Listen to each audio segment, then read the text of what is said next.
Jeremias, capítulo 2, versículo 1 em diante. Diz assim a palavra do Senhor: Veio a mim a palavra do Senhor dizendo: Vai e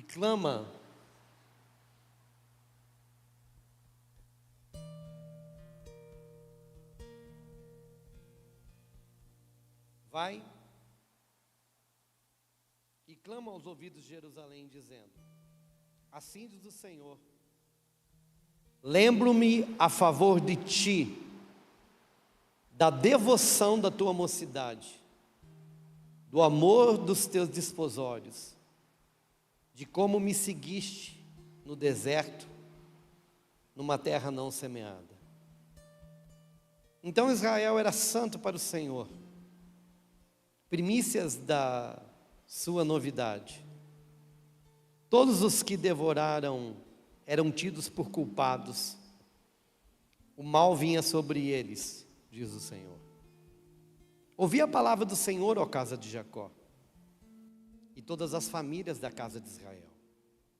Assim diz o Senhor: que injustiça acharam em mim vossos pais, para se afastarem de mim, indo após a vaidade e tornando-se levianos.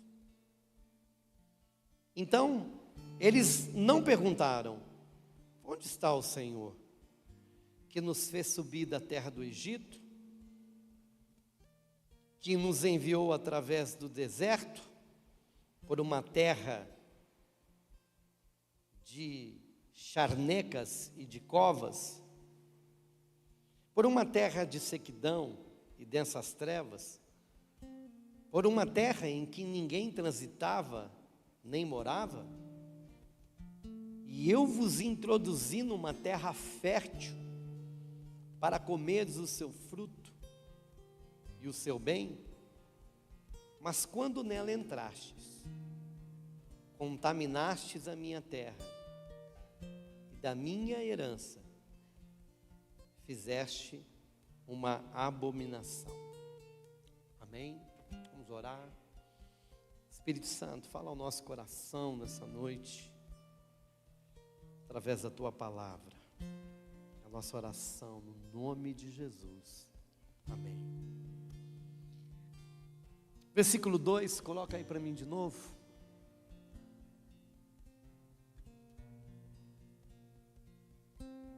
Ali onde diz assim: lembro-me de ti, da piedade da tua mocidade. Na minha versão aqui, você procura para mim se é corrigida, Almeida, qual que é que tem essa versão. Na minha aqui está assim, ó: lembro-me a favor de ti da devoção da tua mocidade. Ali está da piedade da tua mocidade. Uma outra versão está assim: eu me lembro do teu amor leal. Eu queria falar com você um pouquinho nessa noite a respeito de devoção. É uma palavra quase não usada por nós. Eu acho, por conta dela ter sido tão empregada, e é tão empregada no catolicismo, parece que a gente tem algumas coisas que a gente fica meio assim, meio com dedos para abraçar o significado dessa palavra. Esses dias eu estava conversando com alguém, eu não me lembro quem, e aí a gente, nesse lugar de conversa, eu disse assim: sabe o que tem faltado para nós nesses dias, Ramon? Aí a pessoa perguntou para mim: o que, pastor? Tem faltado devoção, pastor Agir. Devoção.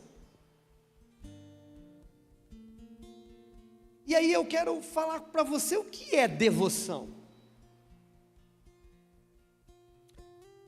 Eu não sei se você já foi lá no Juazeiro, lá onde o pastor Anzolim e a pastora Gi trabalham, né? E por muito tempo, eles moraram 1 ano ali em Juazeiro, depois que eles mudaram para Tarrafas. Mas eles estão sempre ali em Juazeiro. Eu não sei quantas pessoas aqui vieram do catolicismo, ou de repente ainda estão lá. Mas é interessante que eles usam muito a palavra devoto. Eu sou devoto de Aparecida. Eu sou devoto de Padre Cícero, obrigado. Eu não tenho muita intimidade com ele, esqueci o nome dele. Eu sou devoto do Padre Cícero. Eu sou devoto de São Francisco de Assis. Como que é aquele da pobreza mesmo? Faz coisa de pobreza, Leonardo? Voto de pobreza? Como é que é, gente? São Francisco de Assis? É. Isso, obrigado. Então é o São Francisco de Assis que o povo faz voto de pobreza, né? É. Agora olha que interessante, Maurício. Nós somos devotos de quem? De quem que nós somos devotos? Porque parece que a gente não quer usar essa nomenclatura. E isso faz a gente perder, porque posso falar uma coisa para ti? Eu conversando com o Espírito Santo, por que, pastor? Porque, na verdade, é o seguinte, irmão, isso que eu vou conversar com você é algo que está sendo construído ainda, que eu vou ministrar amanhã numa igreja em Cordeiro. Eu ia sentar amanhã para mim ver como que eu ia fazer tudo isso. Mas aí aprove Deus que eu tivesse que pregar para vocês hoje, então eu vou dar uma sambada nesse assunto hoje. Mas aí eu conversando com o Espírito Santo ontem de manhã, acordei 5 e pouquinho, fui para a cozinha e, Ramon, eu não sei porquê, só estou vendo o seu hoje, hein? Tem algo aí hoje, hein? Eis que o Senhor te diz, presta atenção, Ramon. E aí, fiz o café não, fui orar, e estava orando. E aí de repente eu comecei a pensar nisso, Neto. E aí o Espírito Santo começou a trabalhar. E aí ele fez eu lembrar, da verdade eu ia conversar com o pastor Anzolim hoje à noite para me tirar umas informações. Mas eu me lembro que quando a gente está lá em Juazeiro, os devotos do Padre Cícero, tem um pessoal meio radical, que até a roupa, eles usam uma roupa específica, marrom escura, com chapéu e um cordão, uma corda. Eles têm uma roupa específica. Eles têm um dia específico. Quantos? Dia 20 de outubro? Todo dia 20. Eles têm um dia específico. Eles andam até 3.000 quilômetros de ônibus para poder estar lá. Gente, o compromisso que eles têm, a devoção que eles têm é inacreditável. Você pega o devoto de Aparecida, 12 de outubro, a turma, você vai encontrar milhares de pessoas fazendo a romaria de a pé até Aparecida. Lá em Juazeiro eu vi pessoas pagando promessa, subindo as escadas de joelho, com sangue.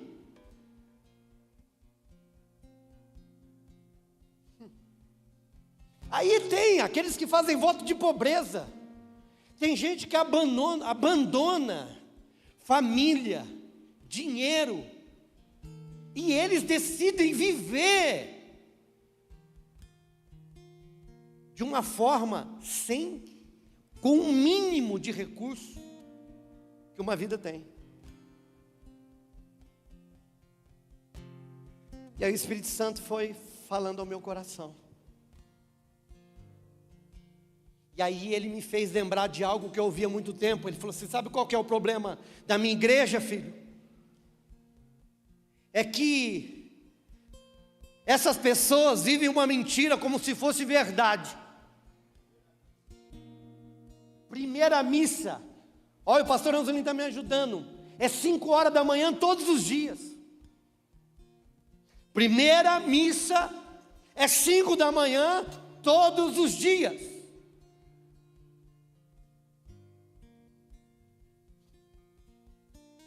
Tem gente que está baixando na cadeira assim, ó.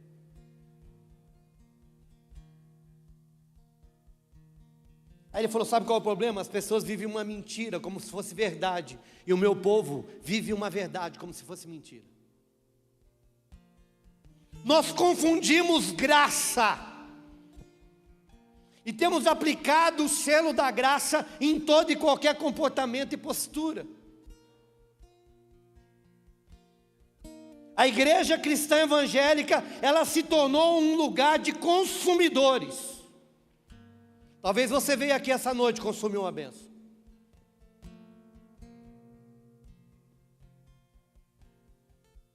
E aí o Espírito Santo continuou falando comigo, ele falou assim, esse é o problema, tem faltado devoção. Porque deixa eu te dizer uma coisa, preste atenção. A salvação é de graça, não custa nada. Para mim e para você, mas para Deus foi um preço caríssimo. Foi altíssimo. É de graça, mas custou muito. Agora, ei, olhe para mim.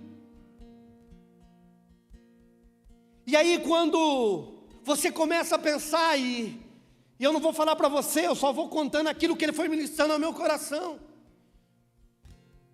O problema é que a gente não entende que para servir a Deus precisa de uma devoção santa, que é necessário uma devoção inegociável, que eu e você precisamos sim, que Deus se agrada sim, de sacrifício, de esforço. Você não se alegra quando alguém que te ama faz alguma coisa que você sabe que custou ela alguma coisa? Quando o marido chega em casa e de repente é surpreendido com a casa toda limpa, com uma janta maravilhosa pronta, e a mulher toda esperando ele, ele fala, uau, que isso, eu não esperava isso. Mas custou, ela teve que levantar mais cedo, ela teve que correr, ela teve que trabalhar, ela teve que planejar, ela fez de tudo para que aquele momento fosse especial. Apesar do amor, ela se sacrificou, ela não precisava, porque o amor do marido é garantido. Ela não precisa, por quê? Porque já existe uma aliança, existe um compromisso. É por isso que muitos casamentos e muitas das alianças têm o que? Sofrido um lugar de deterioração. E muitas vezes o nosso relacionamento com Deus tem entrado nesse lugar. Sabe por quê? Porque nós achamos que nós não temos que nos esforçar para Deus. Tanto, irmãos, que nós temos muitas vezes tratado aquilo que é de Deus com descaso, com uma forma indisciplinada, com displicência. Não tem problema. Deus entende, Deus não cobra, Deus não castiga. Ele não faz isso mesmo. Mas eu quero dizer para você, mas cadê a devoção?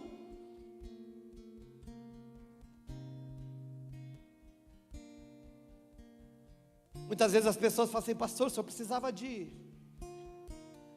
colocar mais trabalho na igreja. Vamos voltar com o culto de terça-feira, de oração. Mas voltar para quê? Uma meia dúzia vinha, aquela meia dúzia que vem de quinta, que vem de terça, que vem de domingo, que está na reunião de oração, que está na vigília, aquela que está no curso.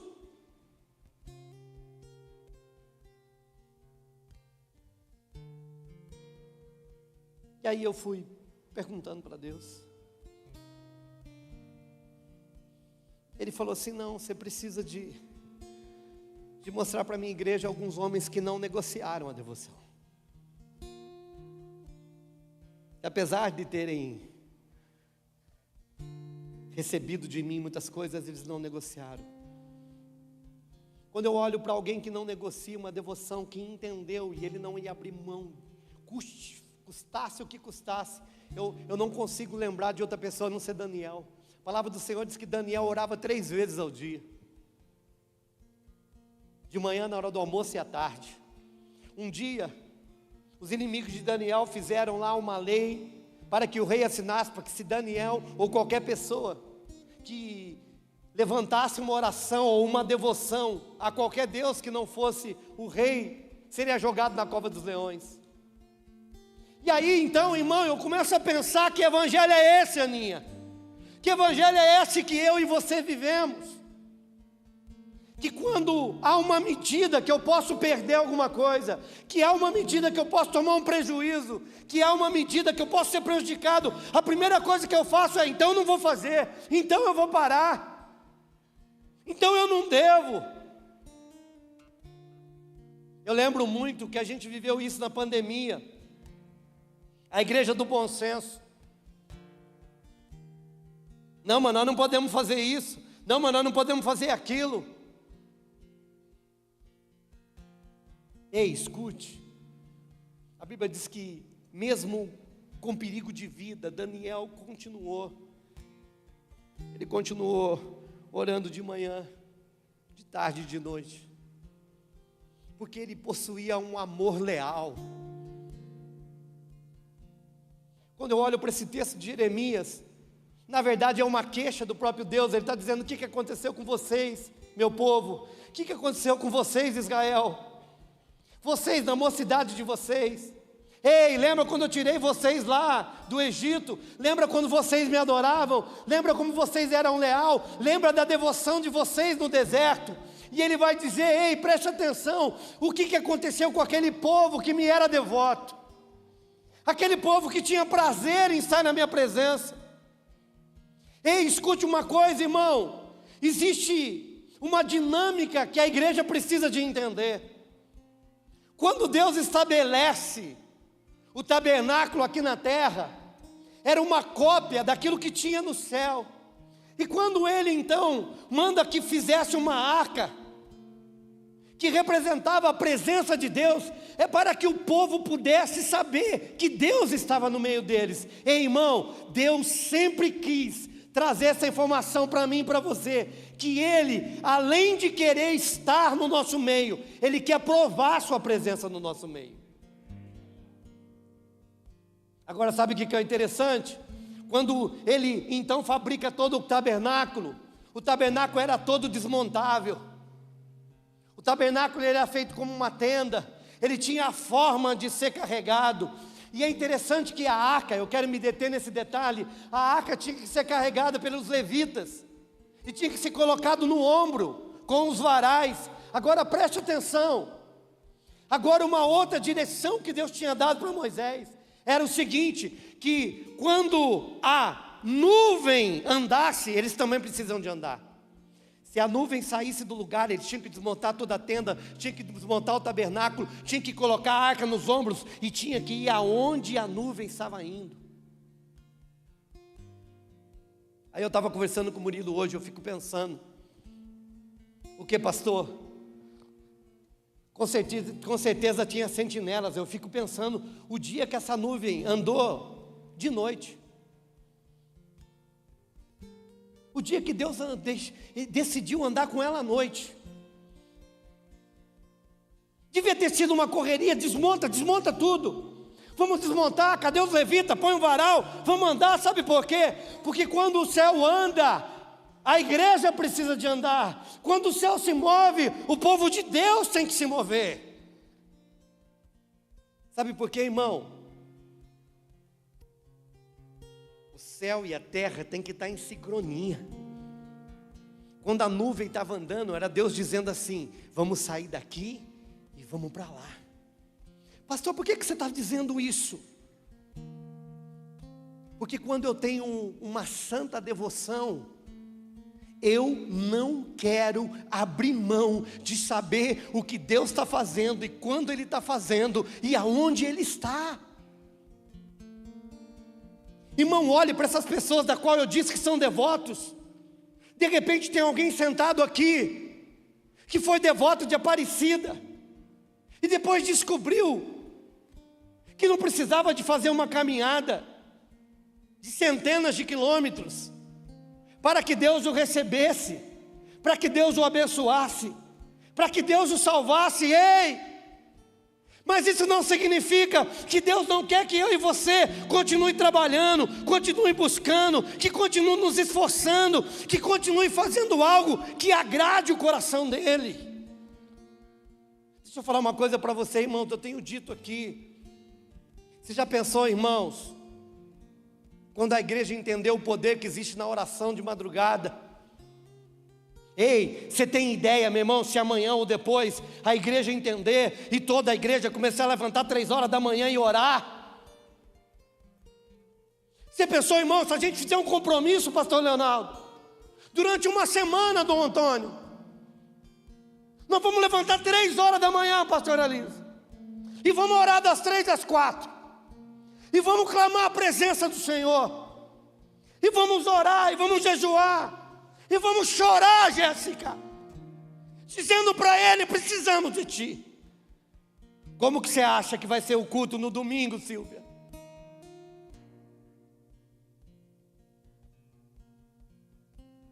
Pastor, do que você está falando? De devoção, de algo que me custa. Ei, eu tenho ensinado isso há muito tempo. O céu responde resposta. O céu não funciona, Grazi, unilateral. Ele não funciona por si só. Porque se o céu funcionasse por si só, a vontade de Deus é que todas as pessoas se convertessem. Por que elas não estão se convertendo? A vontade de Deus é que as pessoas fossem libertas. Por que elas não estão sendo libertas? A vontade de Deus é que as pessoas fossem curadas. Por que elas não estão sendo curadas? A vontade de Deus é que nada do que está acontecendo acontecesse. Por que acontece, Silvia?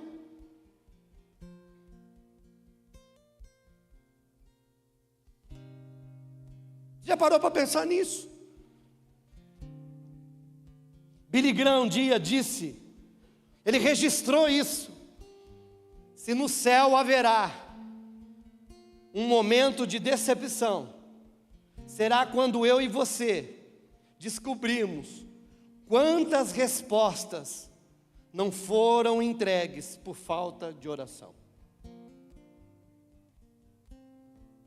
Se terá um momento de decepção no céu, será quando descobrimos quantas respostas preparadas por conta de uma oração não foram entregues, porque a oração não veio. Sabe o que eu acho interessante? Domingo passado a gente está falando de odre, de vinho. Você sabia que a Bíblia diz que o Senhor, Ele recolhe as nossas lágrimas e coloca em odres? Ei, irmão, sabe qual que é o problema? O problema é que eu e você não temos mais, perdemos o lugar da devoção. Daniel não abriu mão. Paulo um dia, diante de reis, sendo levado para Roma, era o processo, estava diante do rei Agripa, algemado. O rei perguntou a ele: Paulo, e ele querendo converter o rei Paulo, tu queres me converter também? Ele disse: rei, não somente o Senhor, mas também os soldados e todos os que estão aqui, e dá essas algemas, se fosse possível converter. Era um homem consumido por uma devoção santa, por um trabalho espiritual, por uma convicção de que temos que viver, Renata.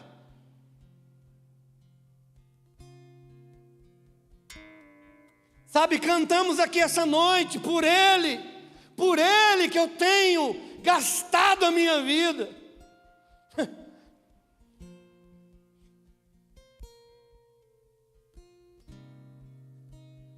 Por Ele eu tenho gastado a minha vida. Como é que é?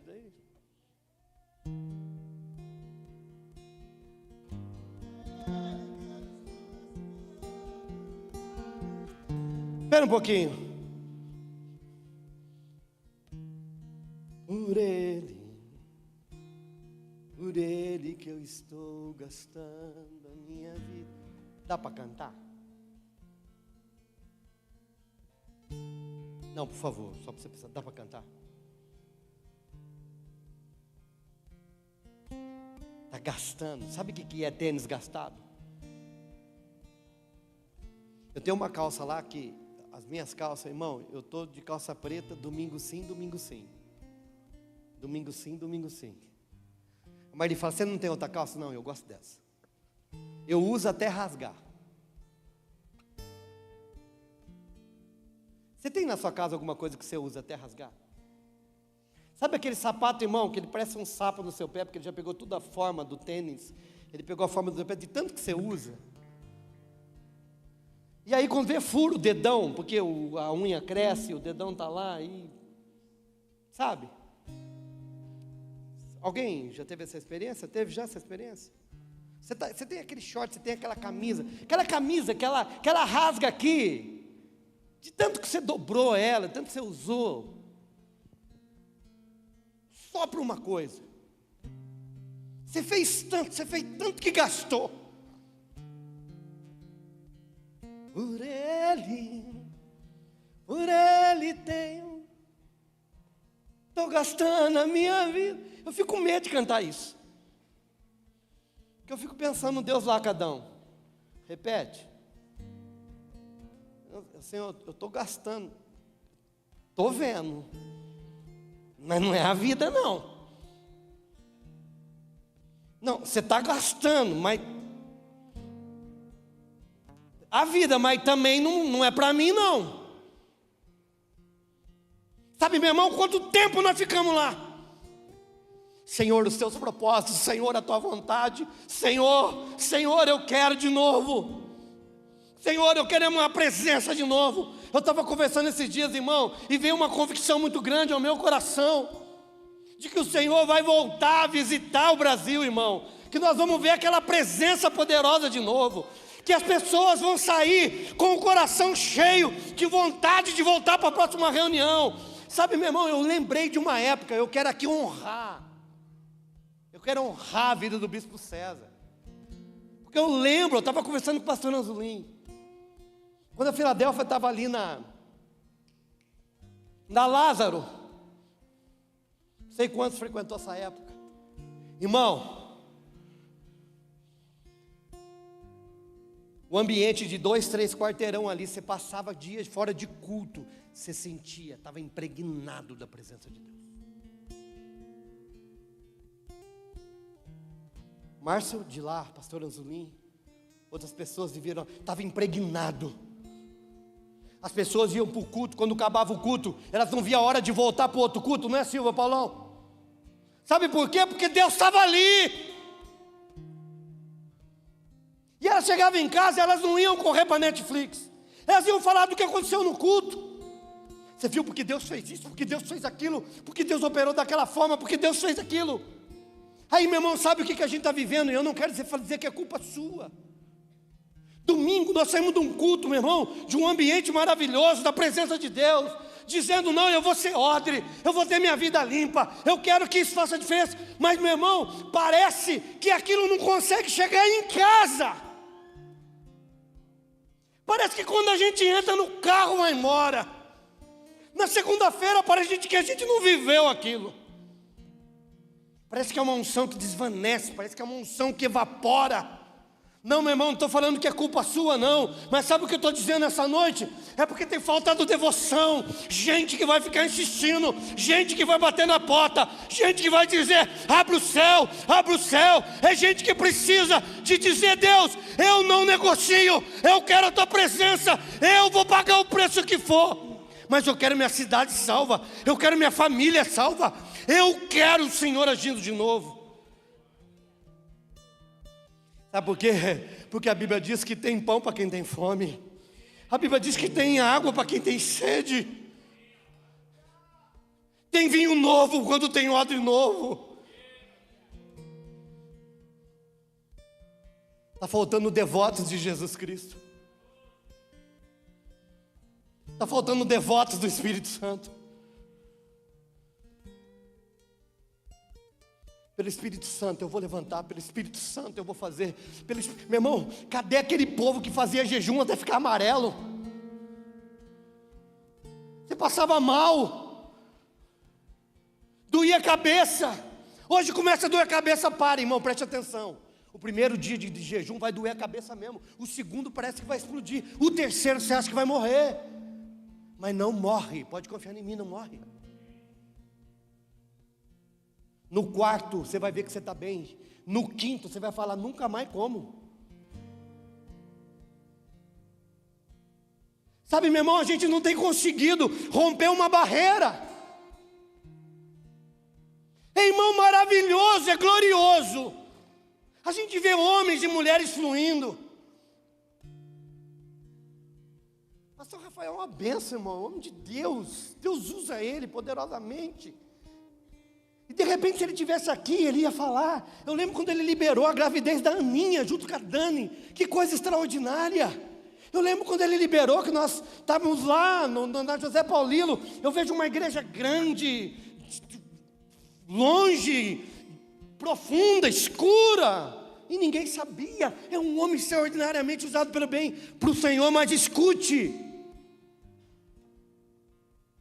ele é um homem que deixa-se ser usado pelo Senhor. Deus tem para você, Deus tem para mim. Ei, escute o que eu vou lhe dizer. Vamos sair da plateia e vamos entrar no lugar de ação. Pare de ver, pare de contemplar e experimente o que Deus tem para mim e para você. Talvez a movimentação não vai ser igual, mas a glória é a mesma. Deus tem glória para dar para mim e para você, meu irmão. Quando a glória, Deus procura lugar para Ele depositar a sua glória. A Bíblia diz que depois que Salomão, ele consagra o templo, depois que ele diz, Senhor é teu, a Bíblia diz que a glória, a Shekinah de Deus vem.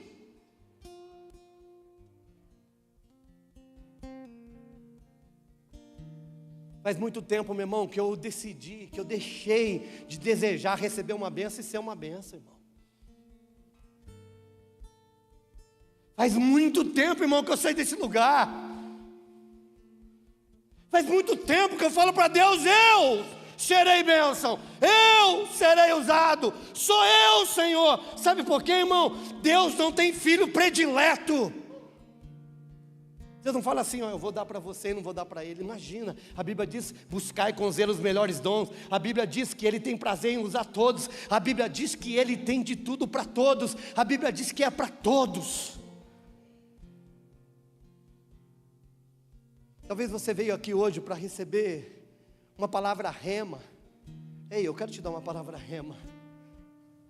Deus quer te levantar, meu irmão. Deus quer te colocar de pé. Deus quer te usar. Deus quer fazer de você uma lâmpada. Deus quer te colocar no lugar alto. E para que as pessoas vejam o que Ele faz com um homem e uma mulher que decide honrar a Deus. Agora escute, irmão. Deus só honra quem o honra. A Bíblia diz, aquele que me honrar, eu o honrarei.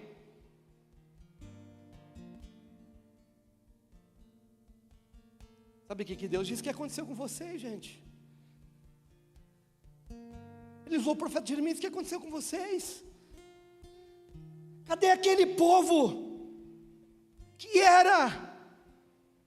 tinha uma devoção por mim?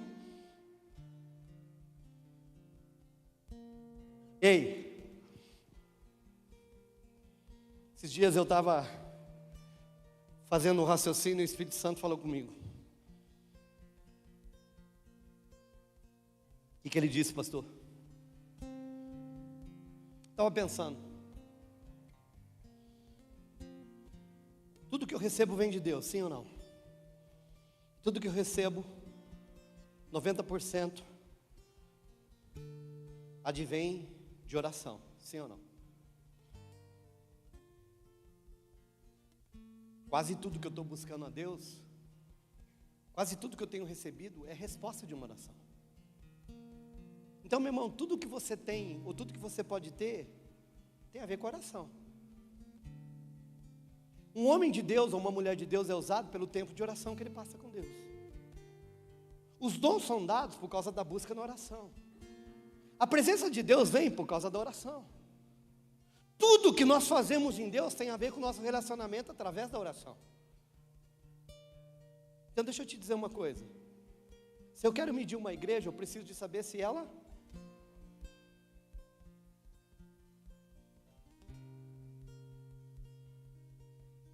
Nós temos orado?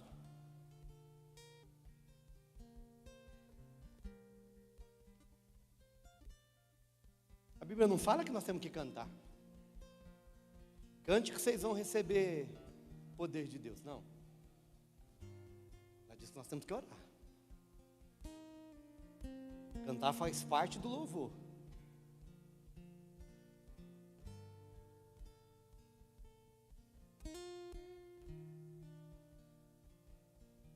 O que tem na sua vida, ou a dificuldade que você enfrenta, não existe nada que não possa ser resolvido através da oração. Você conhece a história de um missionário que ele foi apelidado de Joãozinho da oração? Recebe aí, João. E o Zé, e o Paulo, e os Carlos, tudo vai ser Joãozinho de oração. Mas conta-se que, e isso na Europa, então não era Joãozinho, era Joãozinho. Diz que tinha um vilarejo, Ramon,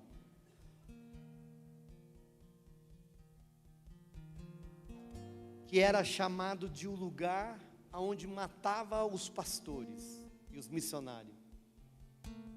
Todo pastor que chegava lá não conseguia continuar com o trabalho, de repente parava e ia embora. E era um vilarejo que as pessoas vinham pelas montanhas, depois ele ficava bem lá no vale. Aí ninguém mais queria enfrentar aquele lugar, porque era chamado de o cemitério dos pastores e missionários. Aí um dia fizeram então um desafio para o Joãozinho da oração. Ele era chamado de Joãozinho da oração porque ele orava. E ele foi, Paulinho. Mas quando ele chega na entrada da cidade, tinha uma cerca. Joãozinho não entrou na cidade, ele parou naquela cerca. E ele começou a orar, pastor Alex. E ele orou, e ele orou, e ele orou, e ele clamou. Ele falou: Deus, me dá paixão por esse povo. E ele começou a orar pela salvação daquele povo. E a história da igreja conta que ele ficou 7 horas orando. E ele chegou a um ponto que ele começou a chorar. E ele começou a clamar, e orar, e orar, e orar. Deus, dá-me essa cidade. Deus, dá-me essa cidade. E de repente, ele sentiu um rompimento no mundo espiritual. E ele ouviu da parte do Senhor: eu a entreguei a você. Ele entra naquela cidade. Em 2 meses, Daniel, toda aquela cidade, aquele vilarejo veio aos pés de Jesus.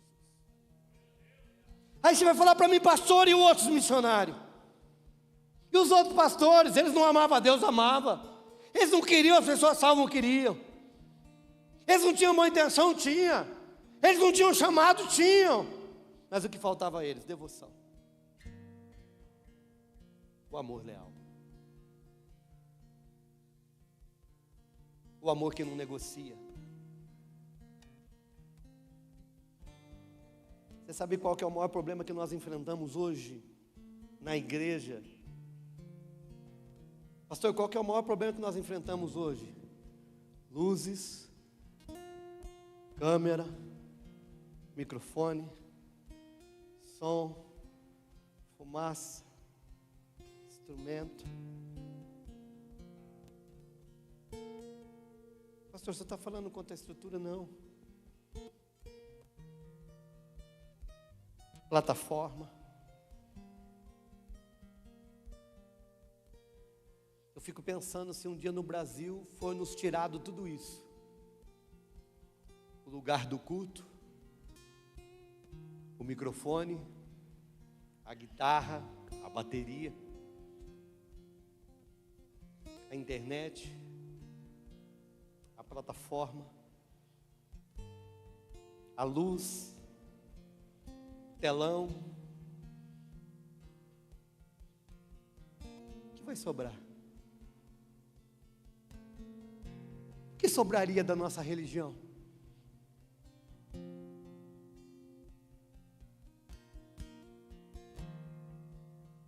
Será que sobraria devoção? Nós íamos querer arriscar para estar junto? Não tem mais ninguém tocando bateria, não tem mais ninguém dançando, não tem mais ninguém falando. Você sabia que isso daqui pode ser uma sedução? Pessoas sentadas para te ouvir? Só quem tem consciência da responsabilidade diz que se pudesse escolher não estaria aqui. Mas você sabe que muita gente é seduzido por isso?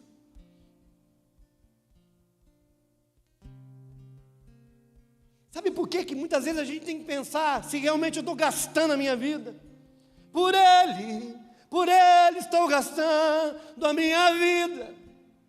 E o meu vizinho continua endemoniado.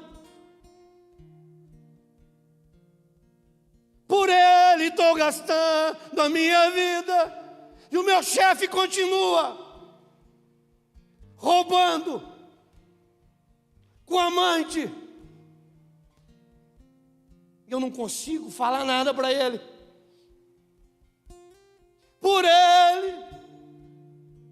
Ele estou gastando a minha vida. E os amigos próximos estão indo para o inferno. Por Ele estou gastando a minha vida. E eu não consigo vencer o pecado dentro de mim. Por Ele estou gastando a minha vida. Quinta-feira não vou não, estou cansado. Por Ele estou gastando a minha vida. Domingo eu preciso tirar um dia de lazer. Deus entende, eu trabalho de segunda a sábado, domingo eu tenho que fazer lazer.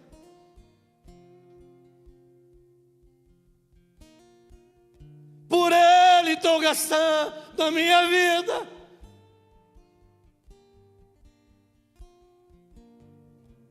70% do que eu ganho é para mim. 90% do que eu ganho é para mim. Por Ele estou gastando a minha vida.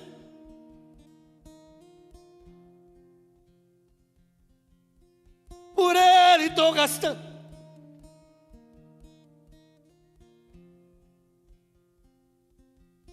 Por Ele estou gastando a minha vida. O irmão falou mal de mim, nunca mais vou naquela igreja. Por Ele estou gastando, não quero mais. Por Ele estou gastando. Gastando o quê?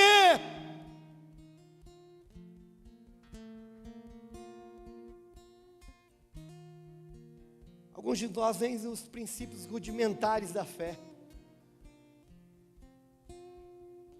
Quais que são os princípios rudimentares da fé? Não, você precisa de entregar o dia, você precisa de orar, você precisa de ler a Bíblia, você precisa de perdoar, você precisa de congregar. Você acredita que nós estamos falando para crente que precisa de congregar? Você acredita que nós estamos falando para crente que tem que congregar? Irmão, você precisa de congregar. Ah, eu achei que não precisava. O peixe tem que estar na água, irmão. Quem inventou esse negócio de congregar foi Deus. E eu só sei que é bom, porque eu sei que foi Deus que inventou, e tudo que Deus faz é bom.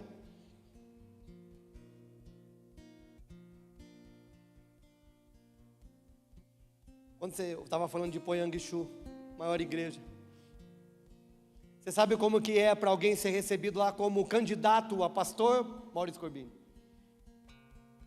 Ele tem que orar 5 horas por dia.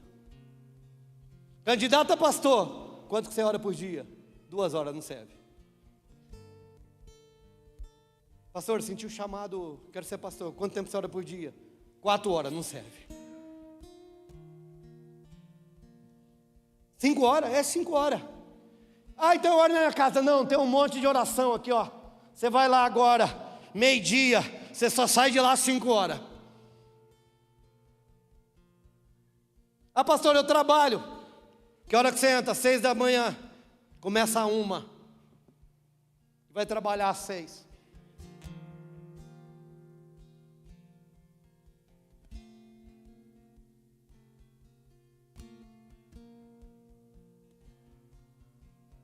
Você sabe que a Coreia do Sul é um dos maiores movimentos, tirando a China, de despertar espiritual do mundo.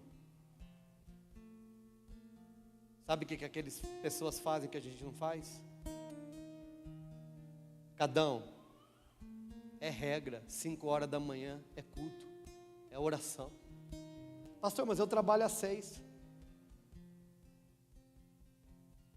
Ora até 20 para 6, depois pega o metrô e vai. Não tem conversa, pastor Leonardo.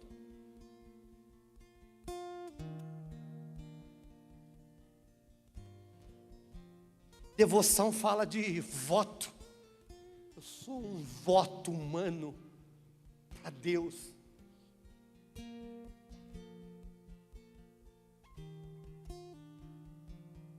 E aí eu estava conversando com o Espírito Santo, falei, Senhor, mas e de mau exemplo? Ele falou, Sansão. Sansão é um homem que nunca entendeu o que Deus tinha dado para ele, Renata. Sansão fluiu unilateralmente, foi Deus que fez. Porque ele tinha acabado de passar uma noite com uma prostituta. Os filisteus vêm, o Espírito Santo vai lá, pega ele e mata todo mundo. Ele tinha mentido, o Espírito Santo vai lá, pega ele e ele mata todo mundo. Não significa que você está sendo usado por Deus, que Deus está provando sua vida. Não confunda isso. Ser usado com aprovação. Não confunda que as coisas estão dando certo e por isso Deus está te aprovando. Ou que as coisas podem estar erradas e Deus está te desaprovando.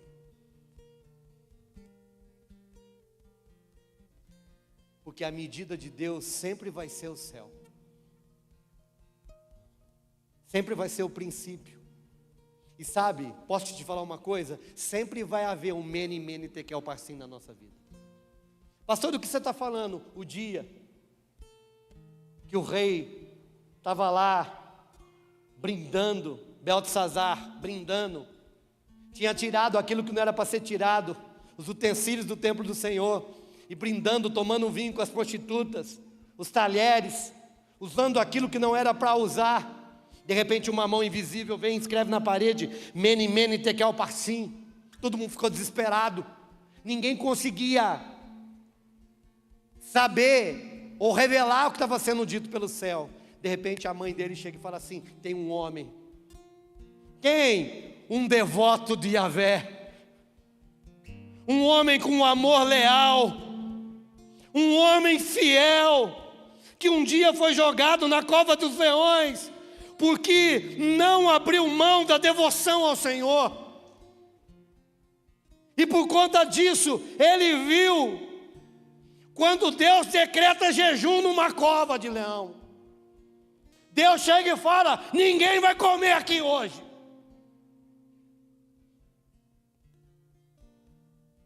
Eu fico pensando que de vez em quando eu olho os leões, eu acho que ele até passava a língua na boca olhando para Daniel. Daniel fala, aqui ninguém põe um dentinho. Ei! Mas esse homem um dia é chamado, sabe por quê, irmão? Porque tem alguns momentos na vida da gente. Existem alguns entraves, ou existem alguns momentos na terra que só homens do céu, só homens que carregam um amor leal, uma devoção santa, pode destravar. Chama Daniel, ele sabe. Daniel chega e olha e fala assim, eu sei. Mene tekel parsim, foste medido e achaste em falta. Foste medido, foste pesado e achaste em falta. Tem um momento na nossa vida, tem um momento na vida de todo mundo, que o plumo de Deus, que a vara de Deus, que a balança de Deus bate e fala assim: está fora. E qual que é a medida? Do bispo Cláudio? Não. Qual que é a medida? É do pastor fulano de tal? Não. Qual que é a medida? É o céu.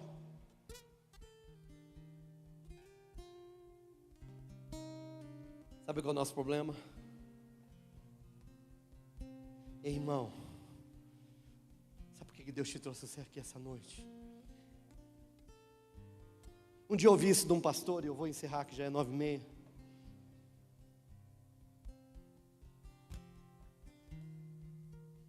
Eu ouvi do pastor o seguinte: sabe naquele texto de Bartimeu cego? Que ele está lá gritando: filho de Davi, tem misericórdia de mim. Vem o povo e manda ele ficar quieto. Tem 3 personagens naquela história: Jesus, o cego, e a multidão, que manda ficar quieto. Quando você lê essa história na Bíblia, com quem você se identifica? – 90% ou mais sempre vai se identificar com Bartimeu. Eu sou o cego que precisa da cura, eu sou o cego que tem que sair dessa vida. Ei, está errado. Por que, pastor? Que a gente tem que se identificar com Jesus. Eu sou aquele que vai transformar a vida de outro. Eu sou aquele que diz: levanta e anda. Eu sou aquele que vai dizer: veja, porque o Senhor manda.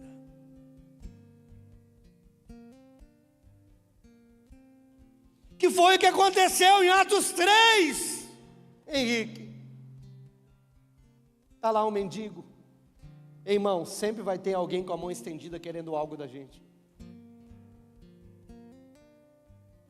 Pedro e João estão subindo na hora da? Na hora da? Vou dar uma dica para vocês, aquilo que a gente pouco faz. Na hora da? Na hora da? Fala assim: oração. Você já aprendeu então, que em Atos 3 ele estava subindo para a hora da? Irmão, será que você consegue falar oração, pelo amor de Deus? Na hora da? Muito obrigado pela sua participação.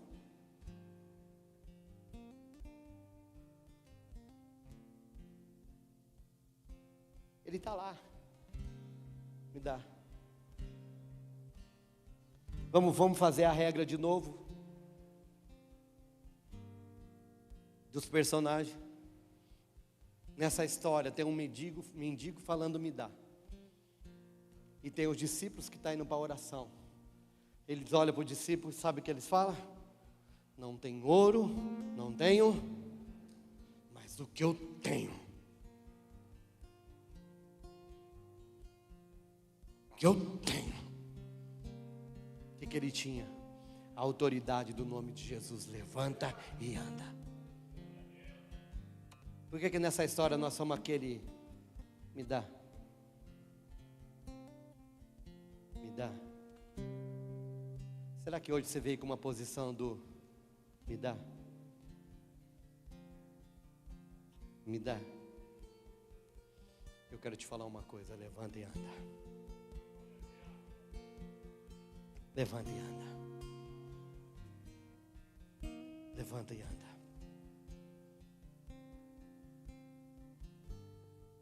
Quando tinha um profeta que fazia fogo cair do céu, que fazia as coisas extraordinárias, chamado Eli. Ele entrou na caverna da autocomiseração e começou: ai Senhor, só tem eu, ninguém mais, só eu, tadinho de mim. Deus olhou para ele e falou assim: pode parar de choro. Não é só você não, tem mais 7.000 que não dobrou o joelho a Baal. Está pesado? Levanta o rei Haddad. Levanta Eliseu. E para de palhaçada. Quer entregar? Daqui. Está pesado? Daqui. Porque se você acha que eu não posso usar, eu posso usar alguém que pode fazer o dobro do que você fez.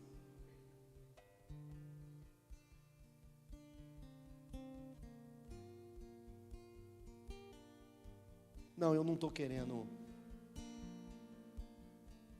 menosprezar a tua vulnerabilidade nessa noite, de maneira nenhuma. Porque eu também venho com necessidades para essa casa. Sabe por que essa casa é chamada casa de misericórdia, casa de oração? É porque é aqui que nós encontramos isso. Mas ei, escute. Tem um poder liberado na minha vida e na sua vida.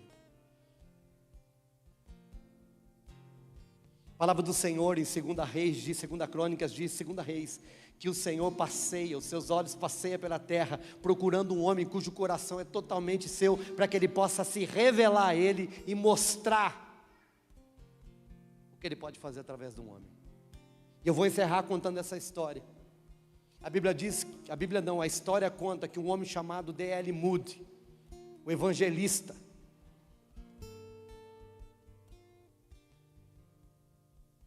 nos Estados Unidos, ele tinha milhares de pessoas, ele tinha uma igreja com mais de 3.000 pessoas, um homem muito usado por Deus, pregava muito, e aí a cidade pegou fogo, a igreja pegou fogo, ele perdeu tudo. Ele foi na Europa fazer uma campanha, fazer um tempo de ministração. Enquanto ele passava pelas igrejas, ele arrecadava donativo para reconstruir a igreja. E um dia ele sentou numa igreja e ele ouviu essa palavra, Marta: porque o mundo está para ver o que Deus vai fazer com um homem que tenha o coração totalmente do Senhor. Quando ele ouviu aquilo, ele parou e disse assim, aquele homem de Deus disse que não tinha que ser um superstar, que não tinha que ser um teólogo, que não tinha que ser um físico, que não tinha que ser um milionário, mas ele tinha que ser só um homem que tivesse um coração totalmente entregue. Então eu quero colocar a palavra de hoje, totalmente devoto ao Senhor. E o mundo veria o que Deus faz com um homem que deu um coração desse. Sabe o que ele fez? Ele começou a buscar o Senhor.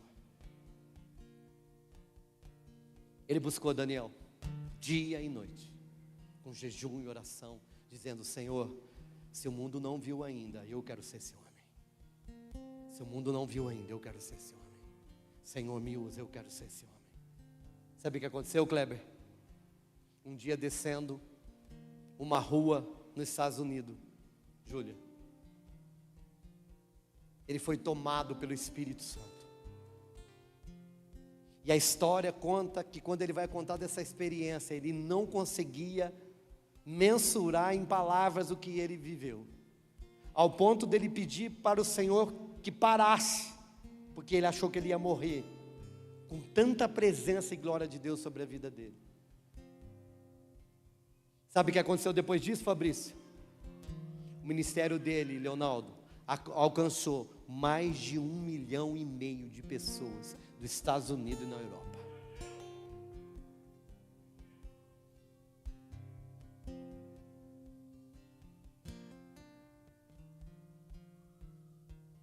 É isso.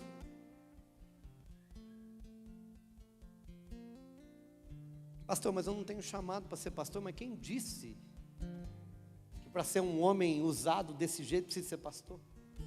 Você sabia que um dos homens mais usados nos Estados Unidos, Charles Finney, era um advogado? Você sabia que Moody era um sapateiro?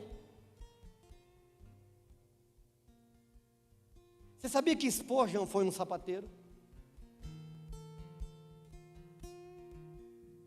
Ei, quem disse para você? Quem disse isso? Ele só está procurando, passando os olhos pela terra, procurando um coração que seja totalmente devoto dele.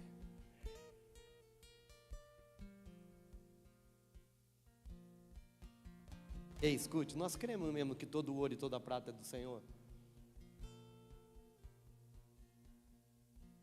Será que não vai aparecer um homem de Deus ao ponto de Deus poder confiar milhares e milhares de reais na mão dele? Será que não existe fidelidade no nosso povo para viver isso? Eis-me aqui, Senhor. Você é fiel.